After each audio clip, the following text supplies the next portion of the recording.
So this analysis has helped to demonstrate taking a two-way mixed ANOVA in SPSS. The study was taking a group of climbers, 15 climbers, which were randomly assigned into two groups, and those groups were separate groups, which were labelled 1 and 2. If I toggle, you can actually see the text that I included in the variable view. So there's a placebo group and a phosphocreatine group. And we measured grip strength before and after a fatigue protocol.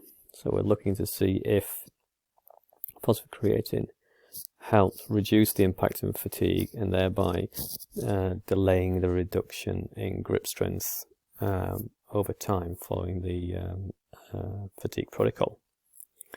So the first thing you would normally do is plot a graph, either a bar or a line. You want something that's going to show mean values. I'll take group as my separate colours, so that's the placebo and the phosphocreatine group. And then we've measured grip strength pre and post intervention. There we go. I would not to display error bars. Don't forget to click apply.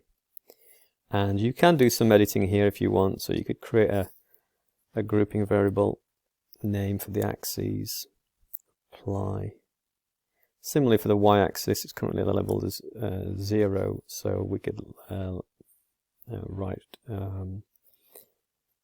let's just write grip strength. And that was in kgs, kilograms of force. I kept that, yes, apply. Yeah, line. What else have we got here? You could, if you wanted to at this point in the y-axis information I put, I've got the title here, you could, I know these values are somewhere around 60, so I could always zoom in straight away. I can do it afterwards on the edit function of the graph, but I can do it now. So let's just check I've got everything. Yeah, display error bars. This is a default with the footer, so I will take that off as well. So let's take a look. So there's our graph. Looks like I zoomed in a little bit too closely. But we can see that there is a change over time, and it appears that the phosphocreatine group, which is the green line, has a less of a reduction in grip strength following the exercise protocol. Obviously, if you want to edit this, it's not suitable at the moment to put in a manuscript or a report. See the other screencasts I created on doing line graphs with markers. So the question is, although we can see that it looks like a change from the graph, do we have any statistical inference to support that? So this is a two-way mixed ANOVA. One point that we need to check, as we do with a lot of these statistics, is in fact the normality of the distribution on the dependent variable, which in this case is grip strength. Plots, I don't tend to worry about this. There's a small sample size. It's fairly insufficient looking at the histogram. Normality plot is what I want, and Levene's test for homogeneity of variance. So this is the initial parametric assumption checking. Let's take a look, and what we can see here is they're all greater than 0.05, so we can accept the null that the raw data is no different from its normal equivalent. And similarly, we've got evidence here to suggest that we can accept the hypothesis, the null hypothesis, that we have homogeneity of variance. So that's good, so we can now go on and perform the general linear model. Because one of our variables, which is the part of the reason why it's called a mixed design, was a repeated factor. That was time, having two levels pre and post. So we have to select repeated. I'm going to call that variable time, of which it has 2 levels. So that's the within subject factor, the repeated factor define. And then we want to transfer over our dependent variable and our between group factor. We will select options, as it'll be useful to have mean values for all the groupings, descriptive statistics, and if you hadn't already done it, a homogeneity test. Okay, you can also do some plots here if you want as well, which is what I'd already done. So if you were interested in the main effects by themselves, then you could click group, main effect of group, main effect of time, and then the actual interaction, which is the real reason why you're doing the two-way ANOVA in the first place. So I'd put pre and post on the horizontal axis and separate lines as my placebo and treatment group. Add. Okay, because I've only got 2 groups, 2 levels in each of the grouping variables, there's no need to click contrast or post hoc analysis, because if there are differences, then the differences are between those 2 groups. Right, and that's it.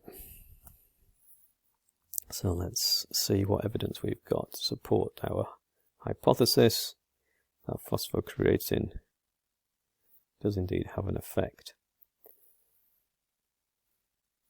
on, where are we? That's descriptive statistic. Here we go, sorry. Sphericity, right. So above here, we've just got descriptive statistics. Down here, we've got the Levine's test, which we've already looked at pre and post, which was fine. And then this is the main analysis. So the key one that we're interested in is the interaction term, the treatment by time, group by time. And what it's telling us is that we would accept the alternative hypothesis, therefore rejecting the null, because the probability value that this data occurred by chance under the null condition is pretty small, and it's certainly less than 5%, which is our critical value. So that's the main finding. The second part really is to make a judgment then if what is the interpretation of that effect. So we can do an effect size calculation using Jacob Cohen's interpretation of Pearson's correlation coefficient r as an effect size index. And we can do that using this equation.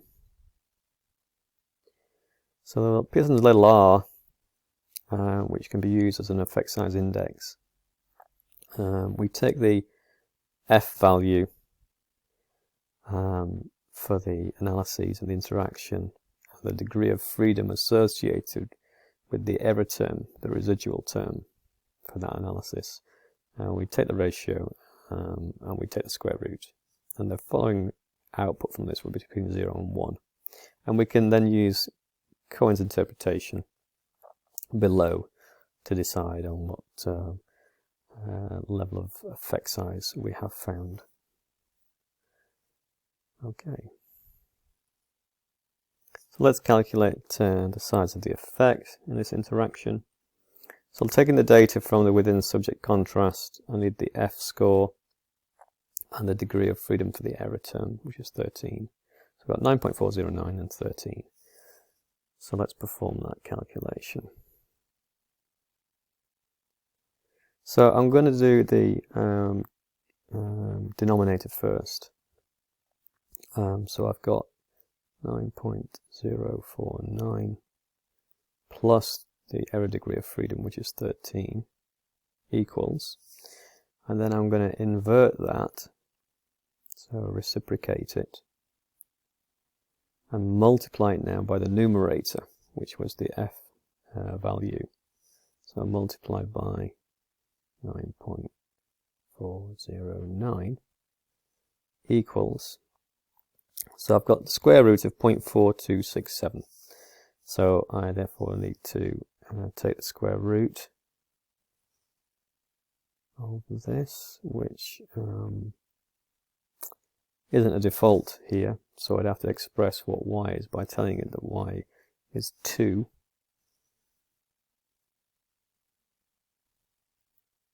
And we get a value of about 0.65. Okay, so that's the R value. So an R value of 0.65 would be a large effect.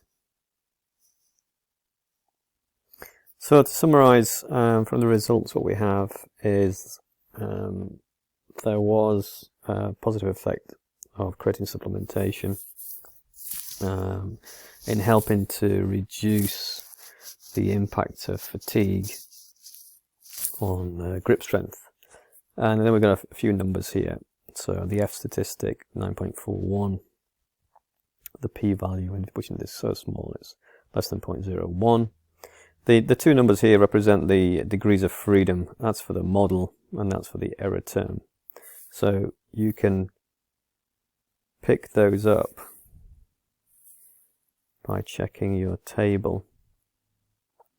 So you can see that there's the F value for the interaction, the associated degree of freedom for this interaction model, which is 1, and there's the degree of freedom for the error term. And then you would then pick out some of the actual mean values as well, which is useful to know. So I've chosen some of the means and quoted some of the standard deviations for the change. So you'd write something like, specifically, the grip strength, and then I've got mean and standard deviation here, was higher in those receiving phosphocreatine than control groups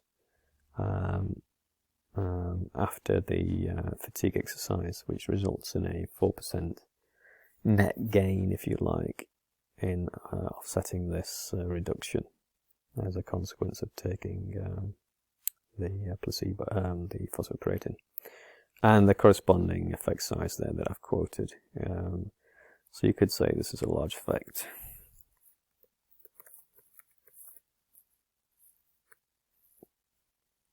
Okay, you might also include the SI term here, SI unit.